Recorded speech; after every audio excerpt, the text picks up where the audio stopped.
Hi friends, welcome to my channel. ఈరోజు నేను అచ్చమైన తెలంగాణ పచ్చిపులుసు చేసి చూపిస్తాను. మా ఇంట్లో పచ్చిపులుసు చేసిన రోజు వేరే కర్రీ లేకుండా కూడా మొత్తం అన్నాన్ని ఈ పచ్చిపులుసుతో జుర్రుకుంటూ తింటారు.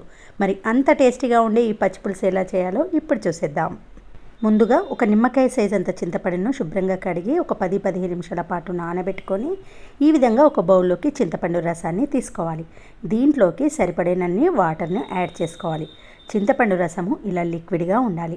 తర్వాత మీడియం సైజు ఉల్లిపాయను సన్నగా చాప్ చేసుకొని ఇలా చింతపండు రసంలోనే నలుపుకుంటూ వేసుకోవాలి. దీంట్లోనే కొంచెం అంత కొత్తిమీరను కూడా నలపండి. అలా చేయడం వల్ల టేస్ట్ బాగుంటుంది. తర్వాత రుచికి సరిపడా సాల్ట్, 1 టీ స్పూన్ అల్లం వెల్లుల్లి పేస్ట్, వీటన్నిటిని చింతపండు రసంలో ఈ విధంగా వీడియోలో చూపిస్తున్నట్టు కలపడం వల్లనే రసం అనేది కమ్మగా టేస్టీగా ఉంటుంది.